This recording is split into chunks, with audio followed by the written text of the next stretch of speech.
So in this video, I'm simply taking you through the process we went through and the cost involved in getting electricity onto our property. Stay tuned.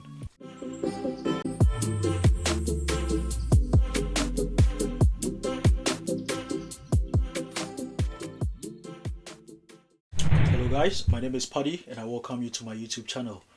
If this is your first time here, please subscribe, like our videos and hit the notification button so that you get updates on the next videos we put here. Alright, so this is the start of our property and we are currently looking for the best or shortest distance from where we could tap light energy.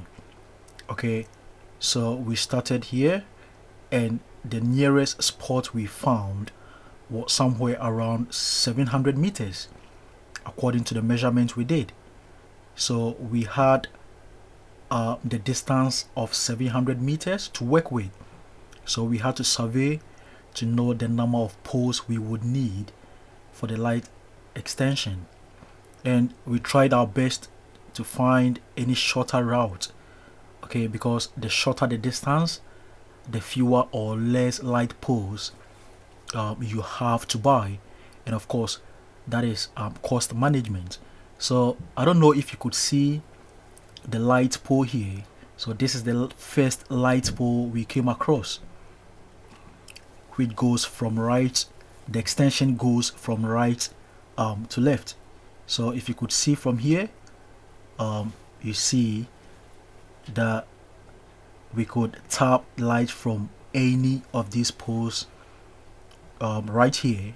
So on the left on the right, okay, so from here is the right, and you could see the more we go on the right, the longer the distance becomes from the light pole to our property. Okay, so we still had to search to see if we could get the light from any shorter distance just to manage cost. And we came across this red village. I call it red village. So you could see from this village to our property is a shorter distance. Okay, so it would have been much better for us to tap the light from this village to our property.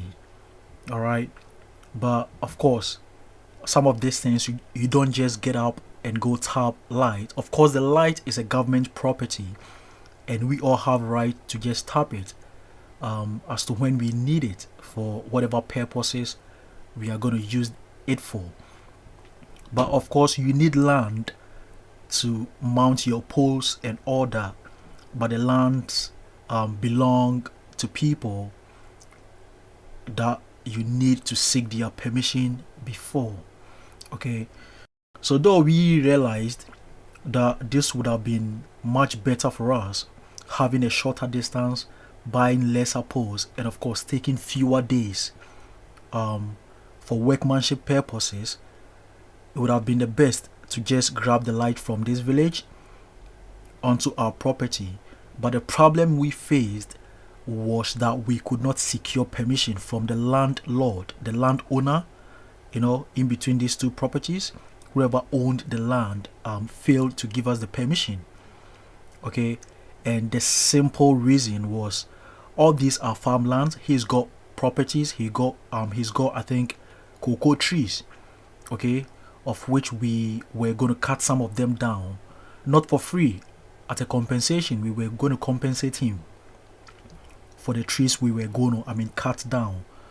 But nevertheless an agreement couldn't be reached, so we had no option but to use the longer route we found. Yeah, and as part of the cost is making way for the light poles. Okay, this might not be your situation. Of course, if you get a bare land with no form of obstacles, you just find the nearest place to tap, buy your poles, mount them, and you put the wires on them. Do you get it?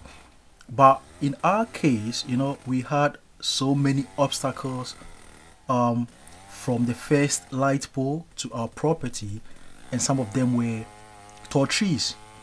Okay, or I think most of them, our problem mostly were the trees on the land.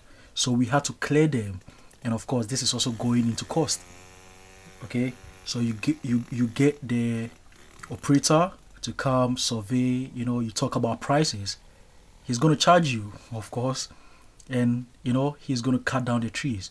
But as I say, some of the benefits of these things are that these cut trees you know are also our properties. Okay, they become our properties, of which we could, cut them into pieces and use them for a different project. Do you get it? So yes, you are going to waste money or spend more money by, cutting these trees down and all that, but it is not all, lost money.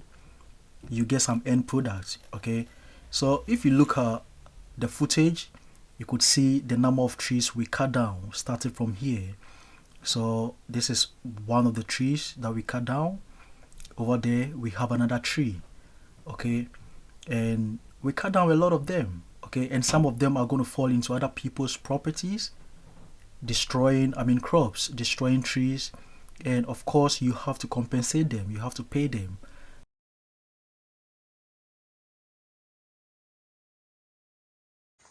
Yeah, so this is the end result. As you could see here, they came around to mount the post, to put the wires on them. We got the lights, and we even got the street lights, to begin with. A very good one. We were not around when they came to do this, but the agreement had been met. They knew exactly what to do, and that was it.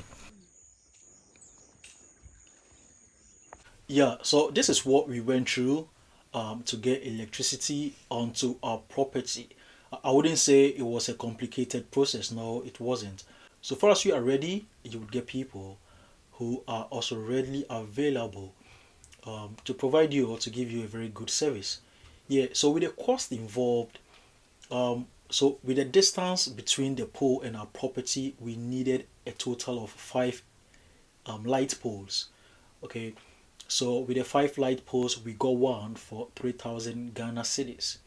So five of them were 15,000 cedis, which at that time was somewhere around $1,145.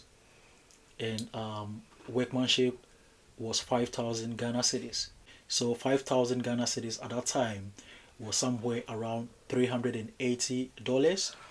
And the chainsaw guy who came around to, clear the bushes and to cut the trees to pave way for the posts and the wires, charged 250 Ghana cedis, which at that time was somewhere around $20. So this is the thing about the workmanship. People give you quotes, and it's part of our culture to bargain. Okay, so no matter how much they give you, they are open to a bargain. And if you are good at bargaining, or if you do some good work, you can get yourself something good. So this is what happened here, and we paid 400 cedis for the street lights, and at that time 400 cedis was somewhere around $30, and we needed a three-phase meter. So we needed a three-phase meter, a meter that could take some heavy equipment. So we paid 2,500 cedis for the three-phase meter, which was around $190. And we cut down some trees, as you saw in the video. Some of the trees fell into other people's fields and damaged crops and other. So in total, we paid a compensation of 1,500 Ghana cedis, which was around $114. So in all, we spent about 24,650 Ghana cedis, 24,650 Ghana cedis, which was around $1,883. Yeah. So the thing with, extracting light, is that if you are lucky enough to get a property that is very close to a source, then you wouldn't even have to spend half of this amount, in getting light onto your property. But all the same, I think this was a fair price, we got. because it could have been more than this, considering where the land. This could have been more than this, if we did not get a land that was even quite close, to a source. Yeah. So, and the thing is, if you have a project going on, or if you have a project you want to start, and at the point you would need light, it doesn't mean this is how much you are going to spend. There are so many service providers who would give you different, quotes. So, for example, we got some quotes that were lower than this, and some were higher than this.